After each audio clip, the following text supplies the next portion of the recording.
말라기서. 말라기는 이스라엘 백성들이 바벨론 포로에서 돌아온 지 약 100년 후에 살던 선지자입니다. 그가 전하는 말씀은 예루살렘으로 돌아와 살고 있던 사람들을 향한 것이었습니다. 성전이 재건된 지는 꽤 지났지만 삶의 형편은 그리 좋지 않았습니다. 에스라서와 느헤미야서의 이야기를 기억해 보세요. 처음 이스라엘 백성들이 포로에서 풀려날 때 그들에겐 소망이 가득했습니다. 돌아가서 자신들의 삶과 성전을 재건할 것이며 선지자들의 모든 위대한 약속들은 실현될 걸로 생각했죠. 메시아가 오셔서 통일된 이스라엘과 열방을 다스리는 하나님의 나라를 세우셔서 모두에게 공의와 평화를 가져오실 거라고 믿었고요. 하지만 그런 일은 일어나지 않습니다. 예루살렘에 돌아와 살던 이스라엘 사람들은 그들의 조상들처럼 하나님께 신실하지 못했음이 드러났고 그 결과 가난과 불의를 초래했죠. 말라기서에서 우리는 이 새로운 세대가 얼마나 부패하게 되었는지 발견할 수 있습니다. 이 책은 일련의 논쟁으로 구성되어 있는데요. 대부분 하나님께서 먼저 무언가를 주장하거나 질책하시는 것으로 시작해서 이스라엘이 하나님의 발언에 이의나 질문을 제기하면 하나님께서 이에 응답하시고 최종 발언을 하시는 형태입니다. 이런 논쟁은 총 6번 일어나는데요. 처음 3번의 논쟁에서 하나님은 이스라엘의 부패를 폭로하시고 다음 3번의 논쟁에서는 그들의 부패를 대적하시죠. 그리고 이들 논쟁과 반박을 통해 우리가 받는 전체적인 인상은 포로 생활이 근본적으로 그들을 전혀 변화시키지 않았다는 것입니다. 이스라엘의 마음은 여전히 굳어 있습니다. 첫 번째 논쟁은 하나님이 여전히 자신의 언약 백성을 사랑하신다는 말씀으로 시작합니다. 그들의 실패에도 불구하고 말이죠. 그런데 이스라엘은 무례하게도 자신들을 사랑하신다는 증거가 어디에 있냐며 이의를 제기하죠. 이에 하나님은 이스라엘에게 그들의 조상인 야곱 가문을 선택하시고 하나님의 언약의 계승자로 삼으신 은혜를 상기시키십니다. 그의 형인 에서와 결국 멸망한 에서의 후손 에돔을 대신해서 말이죠. 창세기와 오바댜서의 이야기들을 기억해 보세요. 이렇게 첫 번째 논쟁에서부터 하나님의 사랑과 신실하심에 대한 이스라엘의 불신과 의심이 드러납니다. 두 번째 논쟁에서는 이스라엘의 새 성전에 대한 문제가 드러나는데요. 하나님께서 성전을 멸시하고 더럽힌 자들을 질책하십니다. 이에 그들이 자신들이 어떻게 주님을 멸시했냐며 대꾸하자 하나님은 그들에게 초점을 맞추어 수치스럽게도 그들이 다리 절고 병들고 흠 있는 짐승을 제물로 가져옴으로써 그들의 하나님을 무시하고 존중하지 않았다고 답하시죠. 하지만 비단 백성만이 아니라 성전을 지키는 제사장들도 문제였는데요. 그들은 이런 부패한 형태의 예배를 용인했을 뿐 아니라 자신들도 참여했습니다. 위에서부터 아래까지 하나님의 백성의 신실하지 않음이 드러났죠. 세 번째 논쟁에서 하나님은 그분과 자신들의 아내를 배반한 이스라엘 남자들을 꾸짖으십니다.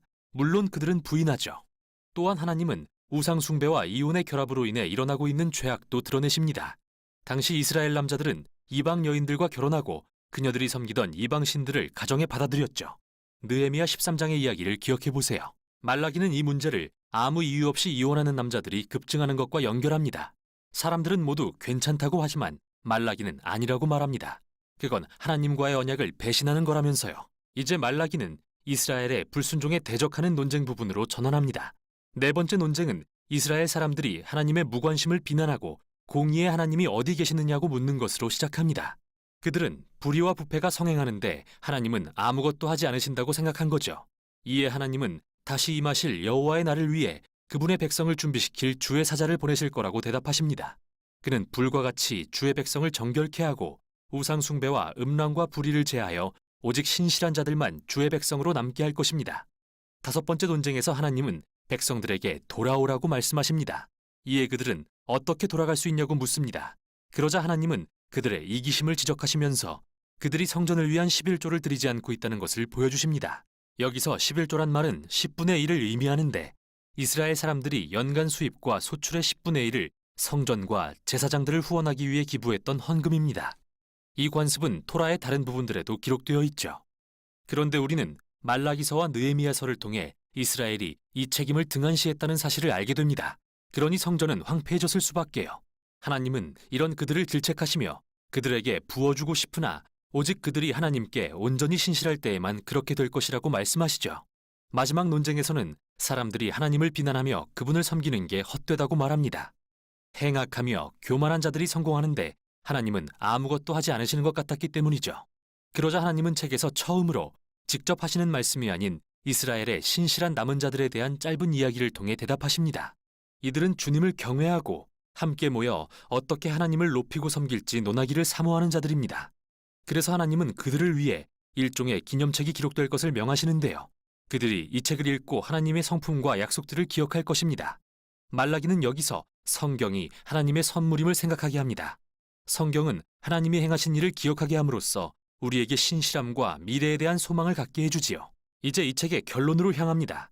이 부분은 네 번째 논쟁에서 등장한 여호와의 날에 대한 주제를 가져와 다루는데 그 이상으로 발전시키죠. 하나님은 정결케 하는 심판의 날을 정하셨으며 그날에 그분의 백성 중 악한 자들을 남김없이 태울 것이라고 하십니다. 하지만 결론 부분은 신실한 자들의 미래에 대해서도 덧붙입니다. 그들에겐 여호와의 날이 위협이 아니라 기뻐할 이유인 까닭이죠. 그날엔 공의로운 해가 떠올라 치유와 생명과 미래의 소망을 주는 광선을 비출 것입니다. 이렇게 말라기의 논쟁은 끝나지만 아직 이 책의 내용이 조금 더 남아 있습니다. 마지막 세 절은 논쟁에는 포함되지 않으면서 사실상 일종의 부록 역할을 하는데요. 단지 말라기서뿐만 아니라 구약의 토라와 모든 선지서들을 끝맺는 역할을 합니다. 먼저 내 종 모세에게 명령한 율법, 곧 토라를 기억하라는 명령입니다. 이 명령은 우리가 모세오경에서 읽은 이야기와 언약의 율법들을 회상하게 하죠. 그런데 이번에는 선지서들의 내용이 이렇게 요약됩니다. 여호와의 날이 이르기 전에 내가 선지자 엘리야를 보내리니 그가 하나님 백성의 마음을 회복하리라. 이 결론은 토라와 선지서들을 미래를 가리켜주는 하나의 이야기로 요약합니다. 이스라엘은 하나님께 구원받았으나 불순종과 굳은 마음으로 그분을 배신하고 토라의 법을 어겼습니다. 그러나 성경은 미래의 어느 날 하나님이 새로운 선지자 모세 그리고 하나님의 백성을 회복하고 그들의 굳은 마음을 치유하실 새로운 엘리야를 보내실 것이라고 합니다. 신명기와 예레미야서, 에스겔서의 모든 약속들을 기억해 보세요. 이 끝맺는 부록은 성경을 우리가 읽고 묵상하고 붙들고 기도해야 할 하나님의 선물로 소개합니다. 성경은 인간의 본성과 우리의 이기심 그리고 우리의 죄에 대한 진실을 이야기하지만 하나님의 약속 또한 선포합니다. 언젠가 그분은 사자를 보내신 후 직접 오셔서 악을 대적하고 그분의 백성을 회복하며 공의로 치유하실 것입니다. 이것이 바로 말라기와 토라 그리고 모든 선지서가 전하는 미래의 소망입니다. 말라기 제1장.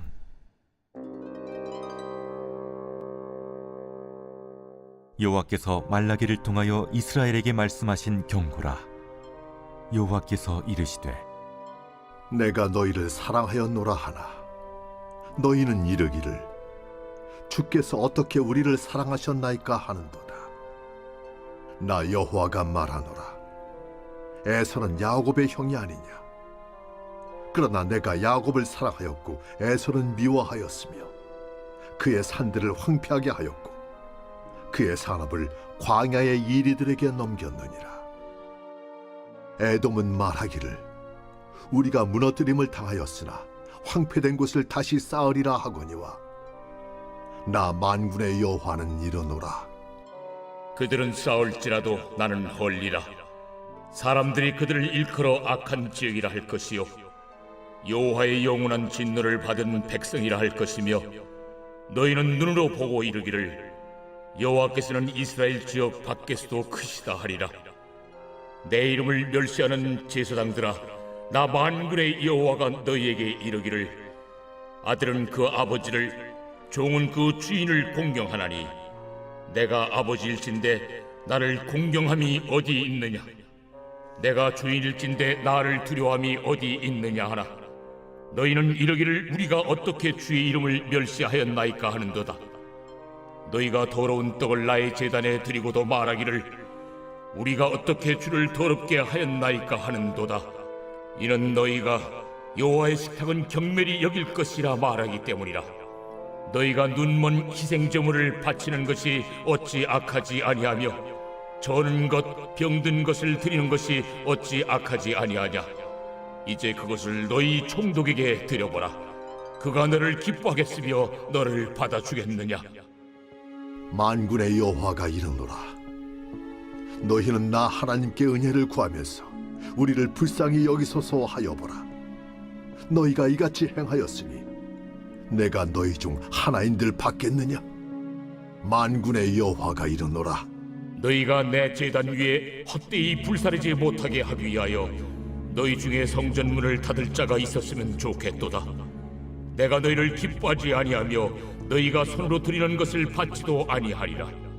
해 뜨는 곳에서부터 해 지는 곳까지 이방 민족 중에서 내 이름이 크게 될 것이라.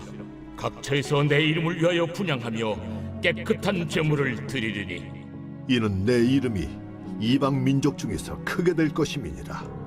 그러나 너희는 말하기를 여호와의 식탁은 더러워졌고 그 위에 있는 과일 곧 먹을 것은 경멸히 여길 것이라 하여 내 이름을 더럽히는도다. 만군의 여호와가 이르노라. 너희가 또 말하기를 이 일이 얼마나 번거로운고 하며 코웃음치고 훔친 물건과 저는 것, 병든 것을 가져왔느니라. 너희가 이같이 보험물을 가져오니 내가 그것을 너희 손에서 받겠느냐? 이는 여호와의 말이니라. 짐승 떼 가운데 수컷이 있거늘 그 소원하는 일에 흠 있는 것으로 속여 내게 드리는 자는 저주를 받으리니 나는 큰 임금이요 내 이름은 이방 민족 중에서 두려워하는 것이 됨이니라. 만군의 여호와의 말이니라.